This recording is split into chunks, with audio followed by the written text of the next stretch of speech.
The investigation that led to Jeffrey Epstein's 2019 arrest was the result of renewed federal scrutiny that began in late 2018 and continued until his arrest on July 6, 2019. He was incarcerated, then was found dead in his jail cell just 26 days later under highly suspicious circumstances. Join me as I take a dive from the beginning of the investigations into Jeffrey Epstein, the results of those investigations, and where we are at today with the Epstein Files. My name is Kurt Mullet. I am Hoosier Blue, and I have something to say. Let's get at it.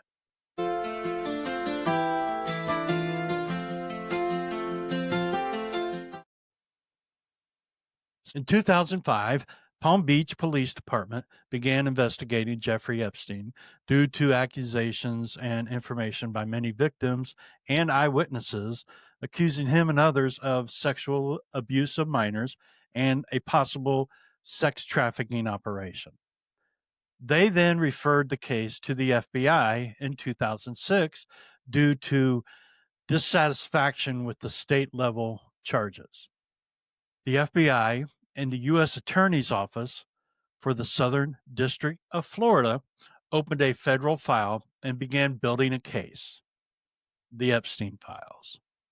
By May of 2007, Assistant U.S. Attorney Marie Villafana, the line prosecutor in the case, had prepared a 60-count, 53-page draft indictment against Jeffrey Epstein. This included detailed evidence and a memorandum outlining legal strategies and testimonies from 40 victims, who the majority of were children when the alleged crimes against them occurred. Instead of pursuing the indictment, federal prosecutors, under the direction of U.S. Attorney Alexander Acosta, who later was appointed and served as 45's Secretary of Labor from 2017 to 2019, negotiated a secret non prosecution agreement, an NPA, with Epstein's legal team. That agreement was signed in June of 2008. The agreement included granting Epstein immunity from federal charges. It immunized unnamed co-conspirators. It required Epstein to plead guilty to 2 state charges of soliciting prostitution, one involving a minor. He was then sentenced to 18 months of incarceration. 18 months in a minimum security plush facility in Palm Beach, where he only served 13 months before being released early on good behavior.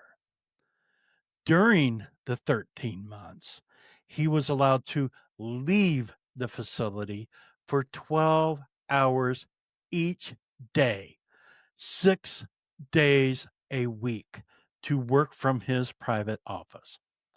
It was later discovered that during this time, he continued to solicit and exploit young girls, children, and women. The files were sealed and hidden due to a clause within the NPA that kept the federal case confidential. Victims were not informed about the details of this clause, and that was in violation of the Crime Victims' Rights Act. And so, at that point, the Epstein case and the Epstein files disappeared from the public eye. That is until the Miami Herald ran a story in 2018 resurfacing the case with additional information and thus brought widespread national attention back onto Jeffrey Epstein and his ring of associates, where Felon 47 was a very active player. The case was then reopened in 2019 after Epstein's arrest in New York. Parts of the 2008 file were revisited. The DOJ's Office of Professional Responsibility later criticized the original handling of the case. MAGA is spreading false rumors and have adopted a bullshit narrative that Barack Obama said on the files when he was president and would not release them due to his knowledge of who was contained in the files. That is a bold-faced bullshit lie. No one could release the files or get their hands on them due to the original MPA under the authority of Republican Alexander Acosta. That is the truth, and those are the facts. Now, if you really want to talk about someone who could have exposed the Epstein files and investigated this further, let's look at Pam Bondi, the current U.S. Attorney General under Felon 47.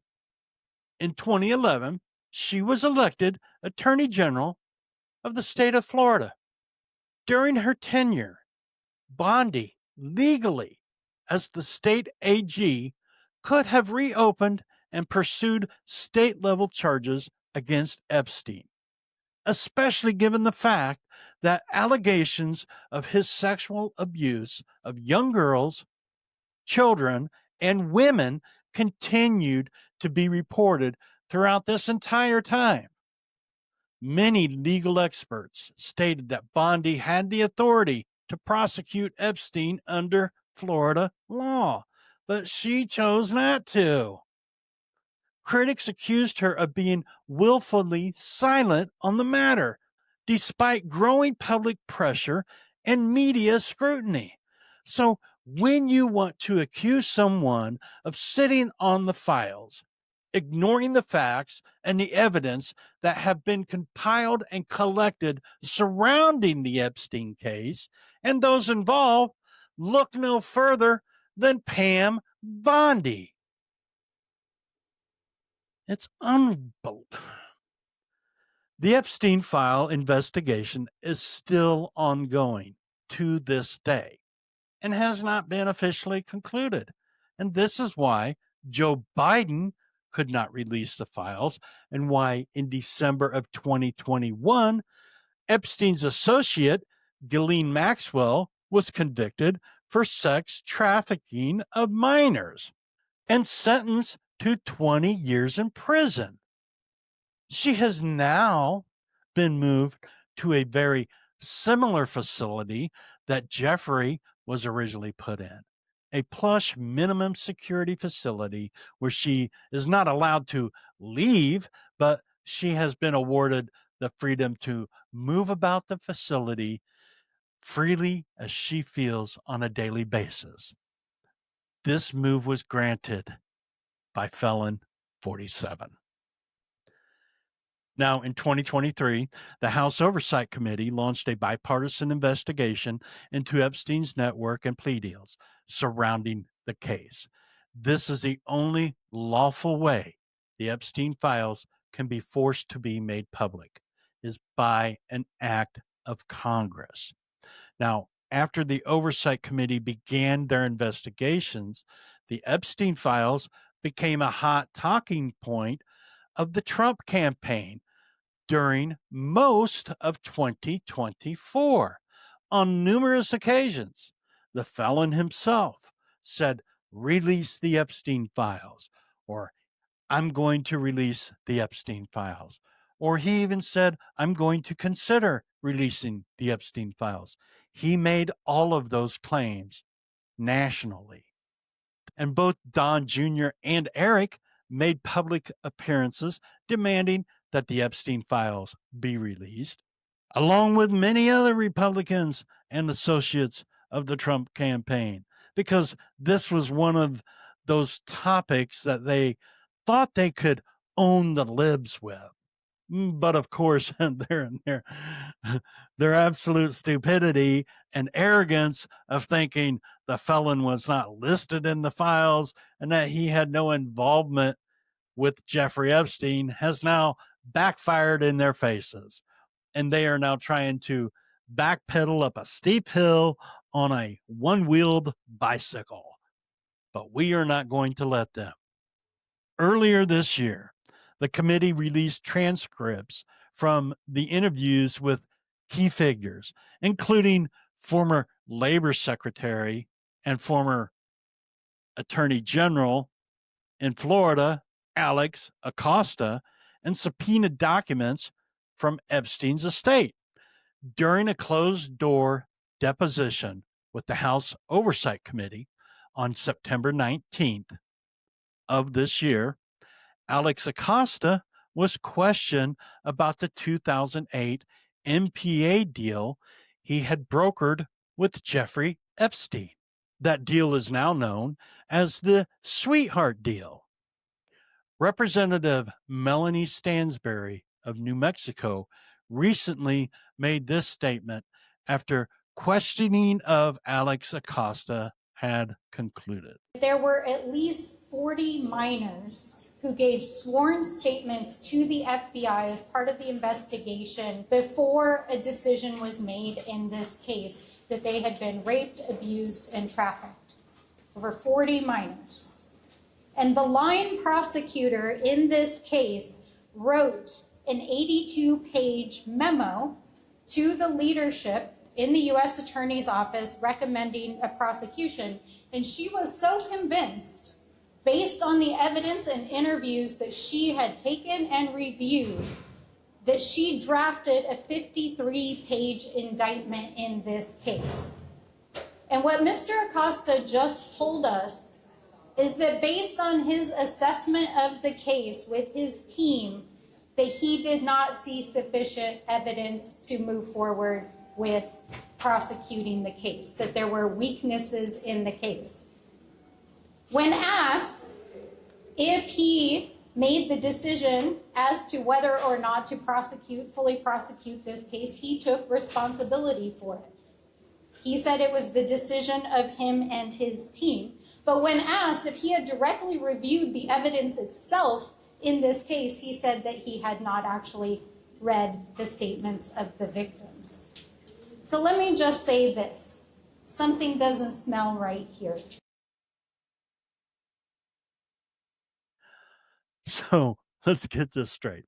Acosta took responsibility for the decision not to prosecute Epstein during the George Bush administration.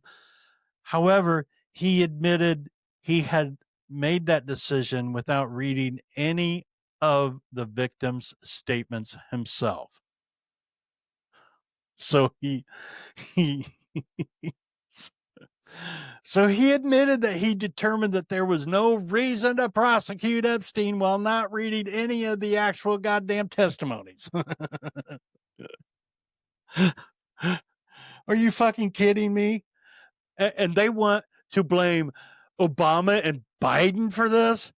Jesus. I swear to God, these people are on epic levels of corruption and stupidity. I struggle to find enough words to describe my bewilderment of these fucking people. What can you say? I mean, man. Okay. A discharge petition to force the release of the Epstein Files is still pending, with just one signature shy of triggering a House vote. This is why Moses Mike Johnson has delayed the procedural swearing in of Adelita Grivalva for over a month now. Adelita won the 7th congressional district seat in Arizona with 70% of the vote, leaving the citizens in that district without official representation. Moses Johnson is clearly obstructing her duly elected right to participate in Congress and represent her constituents. all because he understands she will be the deciding vote that will turn the tide and force the release of the Epstein Files. This dude should be removed from office and indicted for his actions. But of course, this is not going to happen right now. It may someday, though. We won't forget. So when MAGA, Kankles, Moses, JD, Pam, or whoever want to say, why didn't Barack and Joe release the files? They are coming from a place of complete, unbridled ignorance and undeniable corruption. Now, I have to admit, I was not aware of a lot of the information and facts surrounding the Epstein files before I dove deep into researching this, where I could properly and with knowledge dispute the bullshit narratives and comments spewed by MAGA trolls on my social media pages. But now I do. And I hope I have also given you that same knowledge and confidence to do the same. I feel much more confident and empowered to say that the acronym GOP stands for Guardians of Pedophiles. I want to thank you for taking the time to listen or to view my podcast. I truly appreciate your support. So please give me a like, follow me, or subscribe to my page. Your support means the world to me, and I can't do this without you.